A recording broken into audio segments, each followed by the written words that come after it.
esta tarde acompañando a Isabel Bono aquí en la librería Alberti, que tanto nos gusta y tan hospitalaria con nosotros. Pues nosotros siempre hablo de nosotros en mi faceta de editor, que es también muy generosa con otras muchas editoriales. Hoy es un día muy especial para mí, porque llevo 15 años presentando mi editorial de tercera pues a muchos autores de primera, pero hoy me toca ser canterano y me han dicho calienta que sales, y me toca presentar un libro de Tusquets, Primera División, de mi amiga Isabel Bono. Y en realidad estoy en casa porque se da la particularidad y la circunstancia de que mi actividad editorial empezó con ella. Ya le publiqué el primer libro de nuestra colección de poesía, Días Impares, hace ya 15 años. Estamos de celebración. Además es que fue muy bonito porque cuando nos conocimos por internet, me dijo, me voy a hacer editor para publicar tus poemas. Y yo dije, vale. Y era verdad. Así que me siento en casa. No me siento canterano de Tusquets, sino que me siento editor de Polidea, hablando de mi amiga Isabel Bono y de su estupendo Frío Polar, que ha publicado Tusquets. Voy a hablar muy poquito porque además habéis venido a escuchar a Isabel, pero sí que quiero dejar algunas pinceladas como lector de lo que me ha parecido Frío Polar.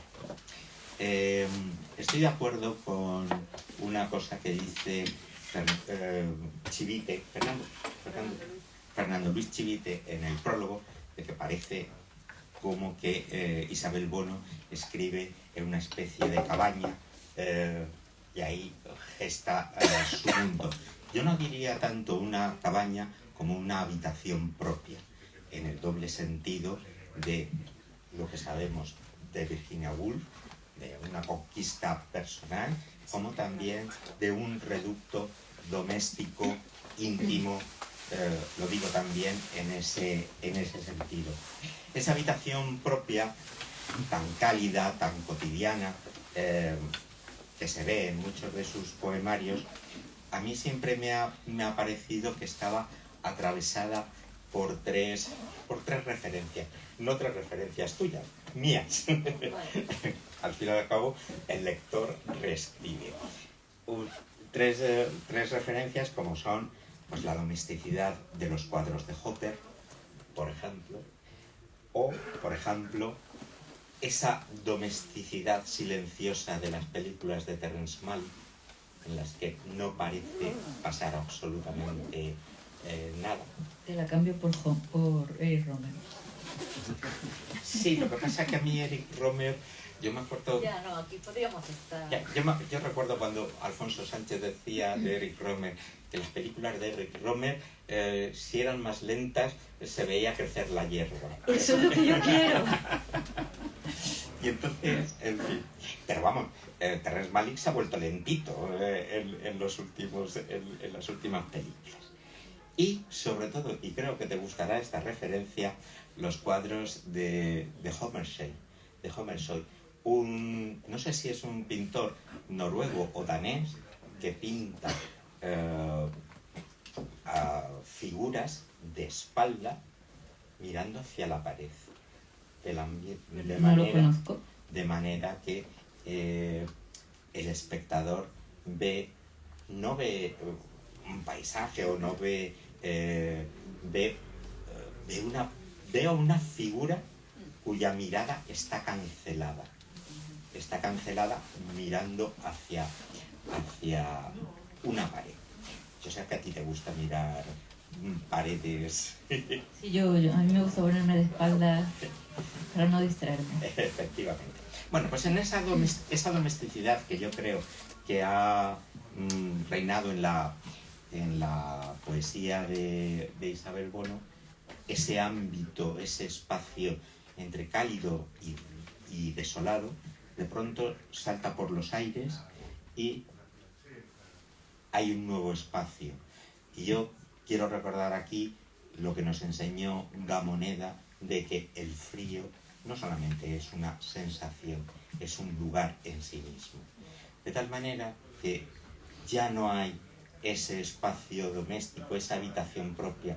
La habitación propia ha saltado por los aires, las paredes se han vuelto absolutamente transparentes, hay una especie de confusión entre lo externo y lo interno. Y eso viene, a mí me recuerda mucho a lo que habla Gamoneda en el libro del frío, que me parece que también atraviesa bastante tu lectura. Yo no sé si te voy a hacer preguntas, yo voy a hablar y en cuanto ya termine mi discurso Yo te interrumpo de vez en cuando. Te dejo leer. En ese espacio, en ese frío como lugar, por lo tanto, lo que aparece no es ya tanto un personaje o una persona, sino más bien una mirada. Y me parece que este es un libro atravesado por la mirada. De Frío Polar yo diría 4 cosas o cuatro facetas o 4 aspectos. En la medida en que estamos hablando del frío como lugar, a mí me parece que Frío Polar es, lo construye Isabel como una cartografía de un no lugar. Porque al final es lo que tenemos. No tenemos un lugar, un espacio específico. Y Isabel viene a crear ese mapa de ese no lugar. En segundo lugar, Frío Polar es el ritual de una despedida. En tercer lugar,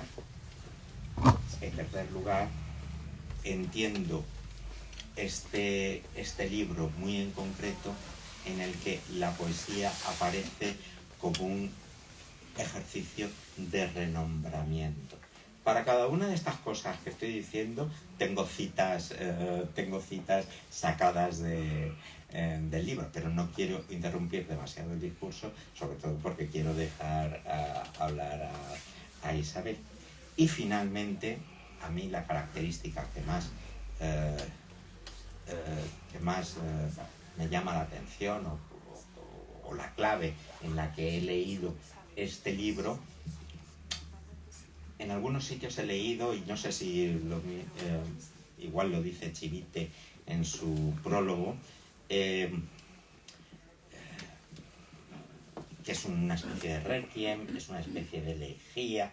No puede que haya algo de eso, pero para mí Frío Polar es una actualización del viaje del mito de Orfeo, y es una búsqueda hacia un ser en el Hades, en la muerte, al que se intenta rescatar.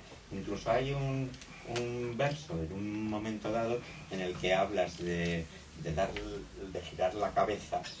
Ya sabemos que Orfeo, cuando gira la cabeza, le dijeron no puedes girar la cabeza hasta que no saques a Eurídice, y entonces se le ocurrió girar la cabeza, pues se le fue el rescate. Hay un momento ahí que tiene que ver con... Tú ya sabes que lo mío es todo inconsciente. Ya lo sé. Si me ha salido algo de todo lo que has dicho, ha sido inconscientemente. ¿A qué voy a quedar de interesante? Mentira. Claro, pero para eso está el hermeneuta que te dice, mira, tú has escrito sobre esto. No, yo entiendo que yo habré leído, todo lo que he leído se ha ido acumulando ahí en capitas, y en algún momento pues sale de alguna manera en el momento cuando lo necesito. Eso está muy bien. Y aparte que tú sabes que los filólogos somos muy pedantes. Es verdad. Y, Tenía que haber cogido a alguien de ciencia.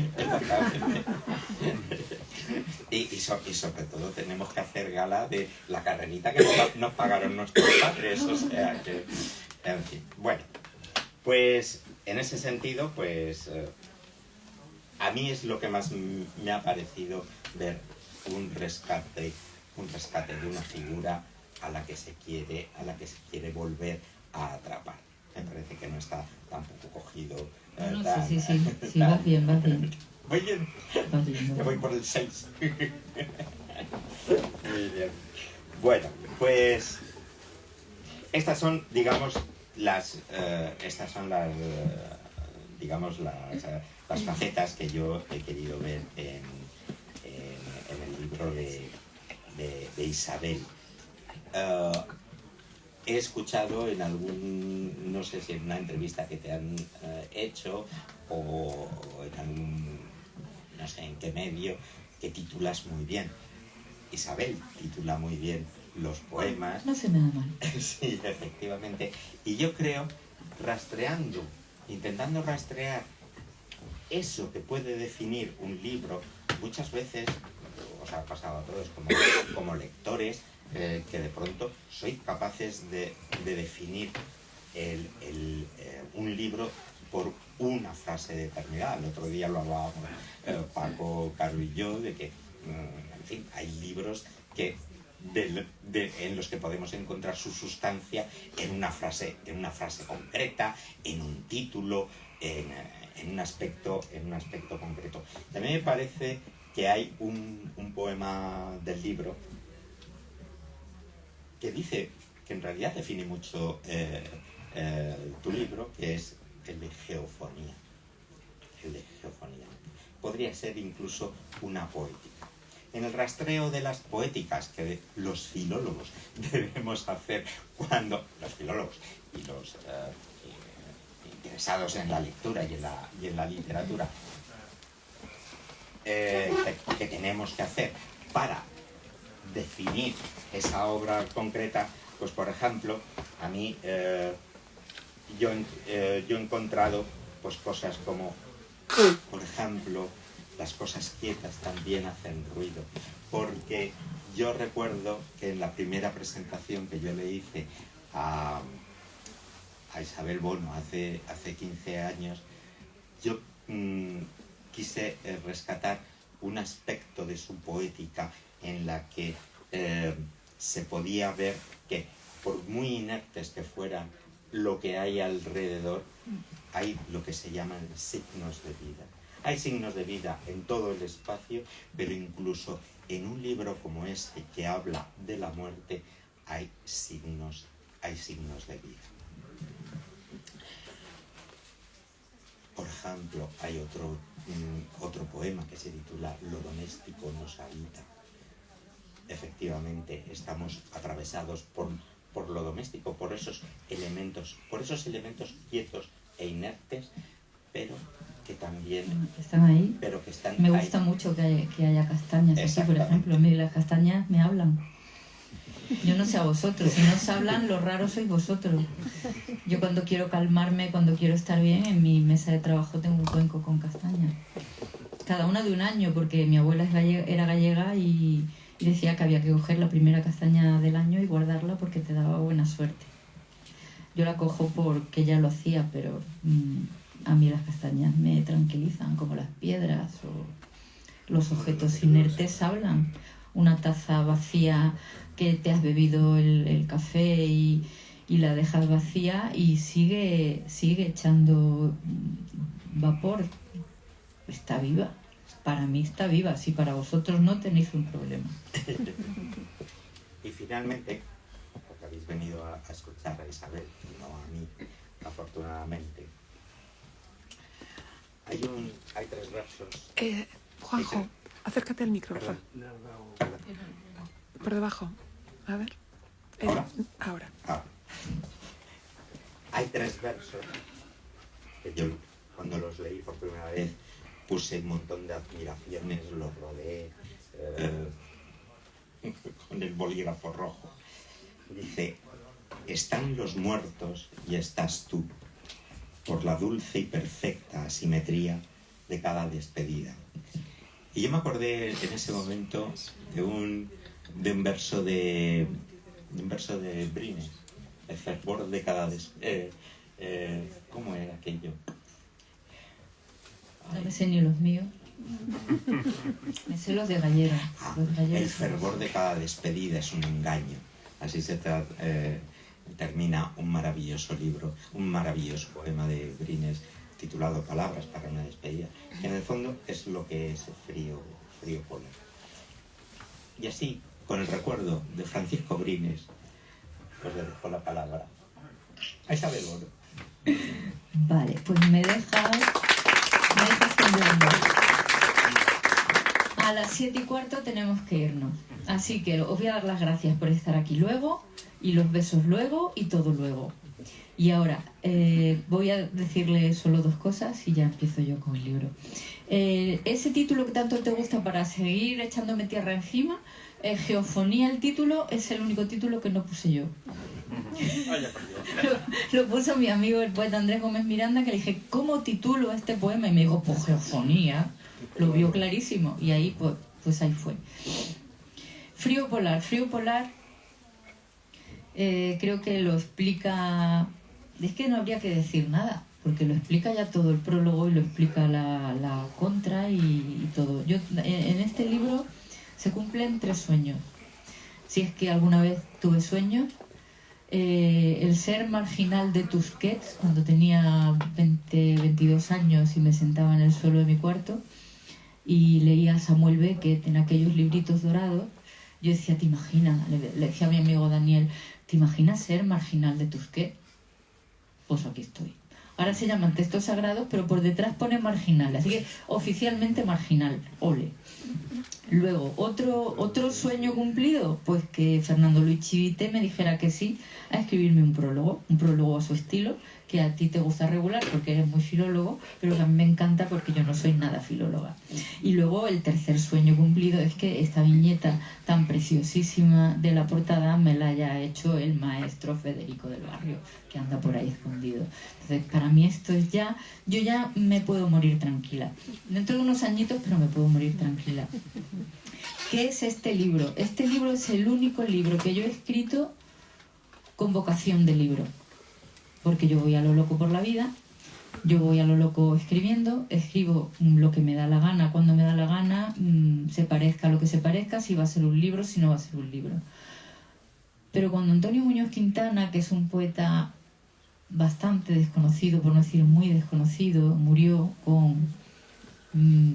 a punto de cumplir 45 años y que era mi mejor amigo, yo pensé que se había dejado por escribir un libro de poemas por lo menos. Y dije, voy a escribir ese libro. Toma, osada. Solo me salió un poema.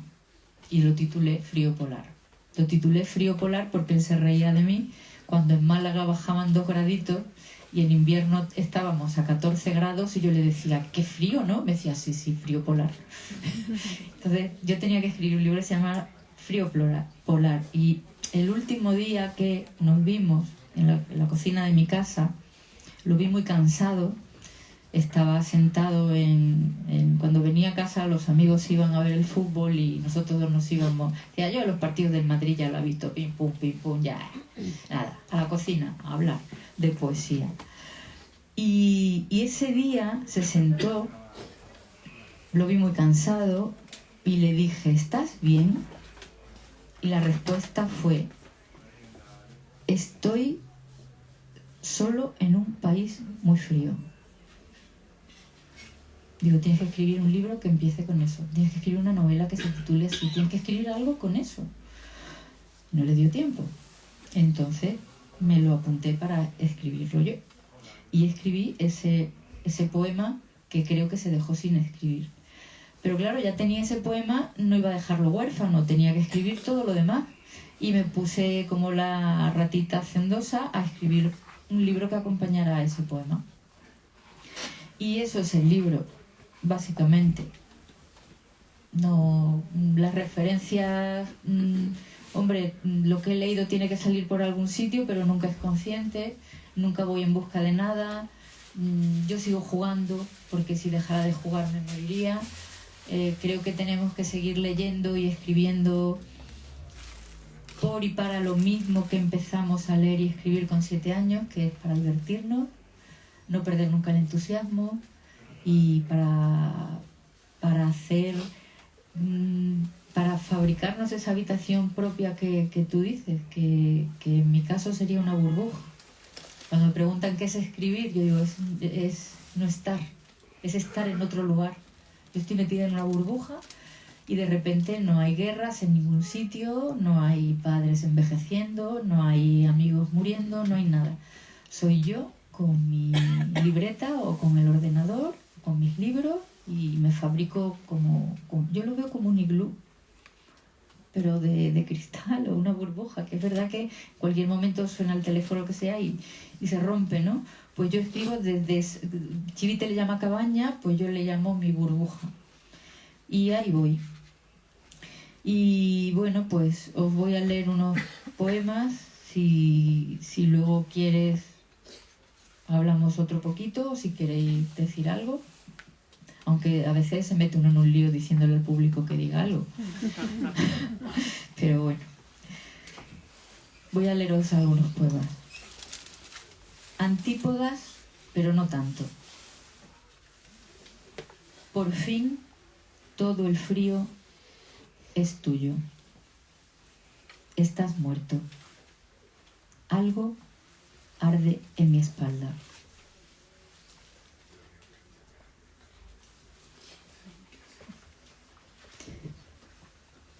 Con lo que cuento sobre la mesa. Hay 2 llaves sin llavero y un blister de amitriptilina con 5 comprimidos. Un ejemplar de Molloy sobre un libro de Tolstoy, sobre un libro de Handke. 3 revistas, un calendario bajo un vaso vacío, una caja de madera donde guardo un termómetro de mercurio y esta fiebre. Y tú. Y la luz de octubre, alejándoos de todas estas cosas sin hacer ruido. El dolor mancha. 2 árboles negros al borde de la carretera, inmóviles, ajenos a cualquier melancolía, ignorantes de su belleza, del inmenso dolor que me provocan.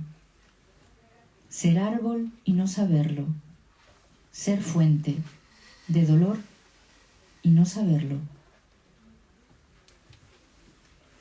El tiempo también mancha. Un día prefieres no saber, solo mirar, repasar con el dedo el borde de las cosas sin preguntarte en qué piensan los pájaros, si juegan, cazan o huyen. Prefieres no adentrarte, no alargar la mano, no volver a meter la lengua en otra boca.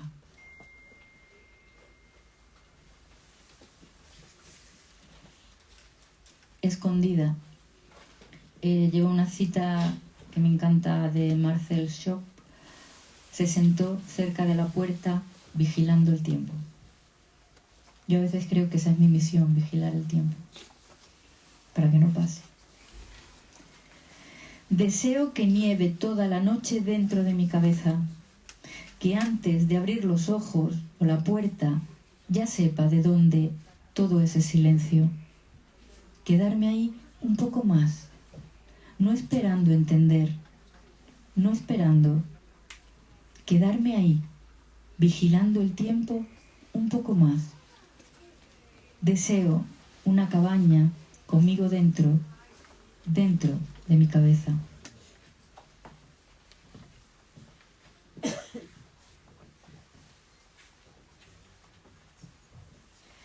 La cofradía del seto. Este lo escribí porque mi padre era muy aficionado a las películas de Super 8 y hay una película de Super 8 en la que salgo yo con un abriguito rojo como con 1 año y medio y están todos los niños jugándose en el parque y yo voy andando al lado de un seto pasando la mano así Y de pronto me vuelvo a cámara y miro como muy seria, como diciendo, ¿qué hacen esos tontos? Sí, hay aquí un seto maravilloso. Y además llevo atado un globo de gas a la trabilla del abrigo y es una secuencia que me encanta. Y yo creo que, no sé por qué pienso que de ahí me viene todo, porque de todo tiene que venir de algún momento concreto, pienso yo, ¿no? Que se te despierta ese gen, o esa constelación de genes que llevamos y se te despierta por algo. Pues yo creo que fue ese día, con 1 año y medio. La cofradía del seto. A veces me pregunto qué hizo que lo que somos, eso que ya estaba en nosotros, se disparara sin retroceso. Si quizá aquella mañana en el parque, al pasar la mano por un seto, descubrimos el placer y el horror de lo efímero. Si quizá a partir de ese día la nostalgia se instaló en nosotros para no abandonarnos nunca.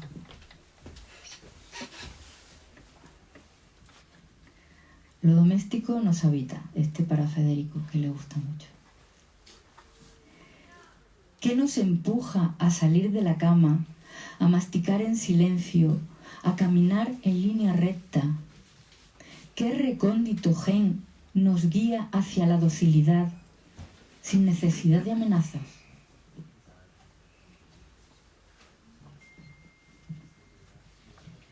Resiliencia.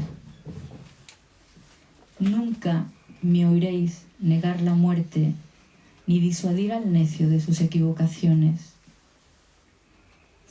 A partir de hoy asumo las cicatrices del sol, el doloroso placer de los días de lluvia, porque ya todos son en vano. Aquí me quedo, más o menos en pie, como ahí quedan los charcos, sin nadie que les hable, sin nadie que les diga resiste. No maldigo este dolor, no maldigo la muerte. Asumo y me pliego sobre esas palabras que me cercan, sobre esta luz que me grita tu nombre.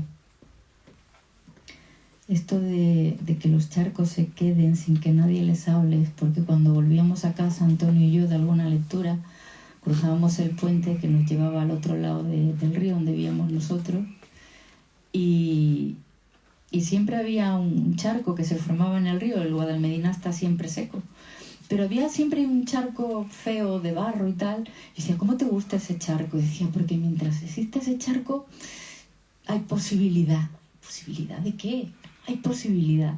Y cuando íbamos andando, cruzando el puente, él miraba así de reojo el charco y le decía, resiste. Y ahora, cuando hay charcos, se lo digo yo.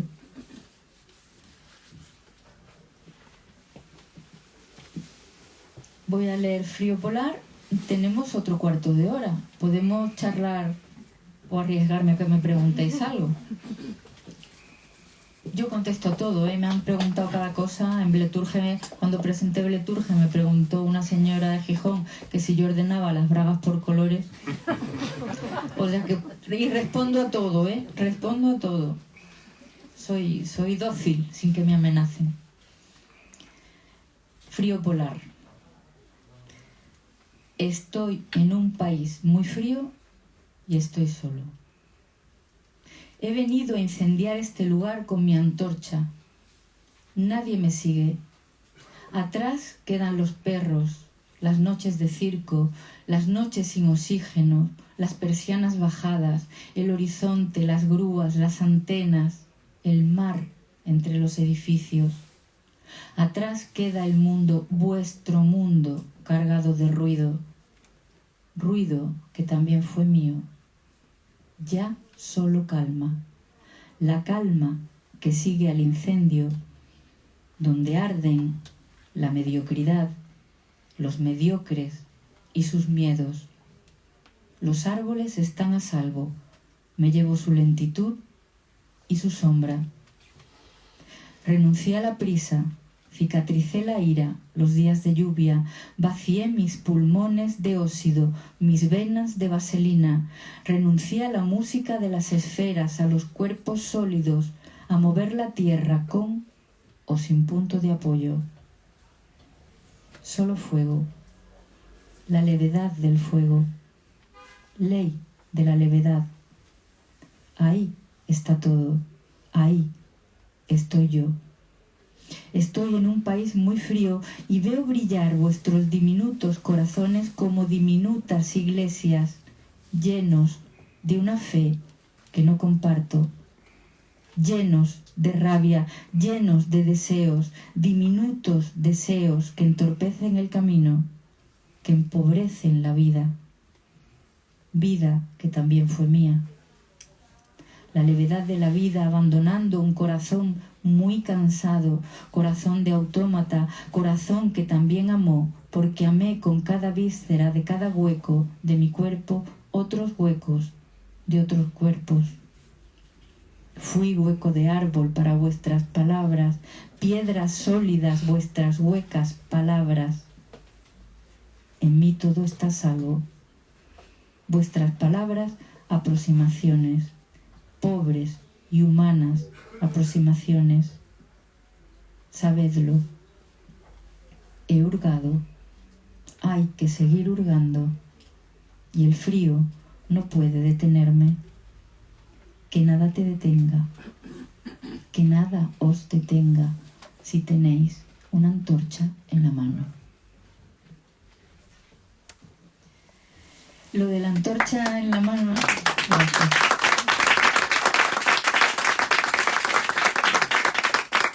Lo de la antorcha en la mano es porque Antonio se envalentonaba y decía que había que quemar iglesias y había que... revolución permanente siempre, y nos reíamos mucho porque yo decía, Antonio, con lo educado que tú eres, tú vas a llegar a la iglesia con la antorcha en la mano, así, vas a llamar, buenas tardes, que vengo a quemar la iglesia, pero que si hoy no se puede, yo vengo mañana. Pues así era Antonio, que quería cambiar el mundo. Él hablaba con los charcos. Y bueno, pues yo creo que se dejó un montón de poemas por escribir, se dejó todo un mundo imaginario en papeles que empezó a escribir cuando era adolescente. Supongo que influido por El Señor de los Anillos, pues inventó no solo un mundo, le inventó un idioma, escribió la gramática de ese idioma, dibujó el mapa, tenía la bandera y tenía hasta el himno. Y eso está guardado en su casa. Su casa está llena de libros que guarda su madre. Y bueno, pues es una pena porque lo que digo, yo me quedé sin el amigo, pero el mundo se quedó sin el poeta. Y ya está. ¿Qué más queréis de mí? ¿Queréis hacer alguna pregunta, comentario? ¿Tú quieres hablar? ¿Cómo te has frotado las manos? Sí, no, pero es que era una amenaza velada. Pero bueno, ya que eres tú quien me saca adelante, yo he venido aquí porque pensé que esto era algo de la FP, pero no he leído bien las iniciales. Y después la pregunta es, bueno, polar viene de polo, es decir, polarización. Hay una diferenciación entre la vida y la muerte, pero la vida y la muerte son, digamos, ni siquiera dos caras de la moneda, sino hebras de la misma pelota de lana, por así decir. Sí. Estamos muertos mientras vivimos, estamos vivos mientras morimos. Has hablado de Antonio como si estuviera aquí ahora. Sí, es que está conmigo, es la voz que me guía. Es justamente lo que te quería preguntar. Todo el tiempo. Yo sí he escrito novela, yo quería escribir novela, pero terminé la primera porque la voz de Antonio todo el tiempo aquí, no escribe novela, todo el tiempo, permanentemente vivo y no vivo, todo el tiempo. Entonces yo he escrito novela gracias a él y mis poemas creo que cambiaron afortunadamente para bien cuando lo conocí en el año 93. Empecé a leer otras cosas y creo que en el 96 fue cuando una noche de repente me dio la vuelta a la cabeza y empecé a escribir bien. Hasta entonces había escrito unos churros enormes y porque solo leía lo que me gustaba a mí, no lo que le gustaba a otras personas. Entonces me abrió todas las puertas y las ventanas del mundo dentro de mi cabeza y se lo agradeceré toda la vida. Y cuando me preguntan, disfrutarás mucho, ¿no?, de publicar en Tusquets, o de tener 3 novelas. Sí, está bien. Mejor que tenerlas en un cajón, pues es bonito tener un libro, ¿no? Pero no está él para disfrutarlo conmigo, y él lo disfrutaba más que yo. Mucho más que yo. Y me gusta que hayas nombrado Gamoneda, porque el último libro que me regaló fue el libro del frío.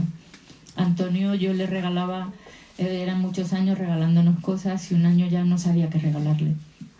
Y entonces me acordé de la película Sabrina, que le regala al padre una cosa para casa, otra para que te rías y otra para que te la bebas. Y le regala una gorra y un whisky, no sé qué. Entonces Antonio acababa de publicar un libro precioso que se titula Miedo a los perros, y digo, algo para que le guste, la mermelada de higos. Vale, eso es fácil. Algo para que se vuelva loco completamente y le alimente el espíritu, que Gamoneda le escribiera una carta. Entonces le escribí primero una carta a Gamoneda y le dije, tengo un amigo que es muy admirador, si yo le mando su libro, usted podría escribirle a él y algo, una reseñita sobre su libro. Me escribió Gamoneda y me dijo que sí. Le mandé el libro, y el día del cumpleaños de Antonio, Antonio recibió una carta de Gamoneda haciéndole una crítica de su libro. Toma. Yo me acuerdo, Antonio y yo en la terraza, pero perreando de felicidad. ¡Qué maravilla! Entonces son momentos que sí he disfrutado con él, pero me he quedado sin poder disfrutar. Por ejemplo, bueno, este libro no lo hubiera escrito, claro, pero hubiéramos disfrutado otro. Entonces, la vida y la muerte, pues yo qué sé, pues pelusa. La misma pelusa. Digamos que su obra ahora forma parte de la poesía secreta, ¿no? Como se dice. Bueno, se publicó la poesía completa en la Diputación de Málaga, porque sus hermanos y su madre, la generosidad de dejarme meterme en su cuarto y revolverlo todo, y hice lo que pude, que lo hice regular, porque se me coló un libro que no era suyo. Una poesía completa, que no veas el otro poeta. Es que eran tan amigos. Yo me lo hubiera tomado como una broma de Antonio desde el otro mundo, si yo creyera en esas cosas, que ya estoy a punto de creer, porque es que parece que era una broma de Antonio. Estaban todos los libros metidos allí en una caja en carpetas, y digo, pues este también, bueno, no parece suyo, venga, para adentro. Y no era suyo. Y el otro poeta me quería denunciar. Bueno, me puso verde, tienes que pedir perdón en público. Bueno, fue tremendo aquello. Y a mí me parece una broma preciosa de Antonio. Y una metedura de pata mía maravillosa. Bueno, maravillosa no, qué vergüenza, ya que nadie me pida nunca que le haga. Porque soy un desastre total. Madre mía. Buena anécdota no es. Precisamente buena no es. Pero bueno, está la poesía completa está publicada, pero el libro está agotado. No se encuentra en ningún sitio. Pero bueno, tiene 2 libros publicados, aparte, libros, canciones para un pequeño circo ruso en la colección Monosabio Ayuntamiento de Málaga, y en Prensas Universitarias de Zaragoza tiene un libro que se titula Miedo a los perros, que es una maravilla. Y seguro que Prensas está loco por venderlos todos. Porque Antonio no quería, que íbamos a un sarabasí y se sentaba en aquella esquina y me decía, no le digas a nadie que escribo, no me presentes a nadie. Y si yo decía, voy a presentarle, ¿dónde está Antonio? Antonio estaba en su casa. Y así todo. Por eso me da mucha pena, y es un poeta extraordinario. Yo es que solo tengo amigos y amigas poetas extraordinarias. Aquí hay un montón. Lo digo en serio, ¿eh? Lo digo completamente en serio. Aquí, bueno, fumigan y se cargan a la mitad de la poesía española. Exactamente. Sí, de verdad. Quedan 3 minutos. Un poema más. Yo te diría que leyeras uno más. ¿Sí? Sí, claro. ¿Alguien tiene claro. alguno? ¿Ha leído el libro? ¿Tú quieres que lea alguno en especial? Para terminar, que leyeras uno más. ¿Sí? Sí, claro. Así a lo loco. Venga, sí. Mira, es que tiene un título que tampoco es mío. Bueno, es mío y no es mío. Me lo dijo un amigo que me dijo, ¿te has fijado esas bodas de tanto postín y que al final el postre es un limón helado? Y dije yo, pues la historia es un limón helado. Como quien cuenta las púas de un cactus antes de planchar la camisa que vestirá un muerto. Así nuestras manos, doloridas y juntas. Así beberemos de los charcos, doloridos y juntos.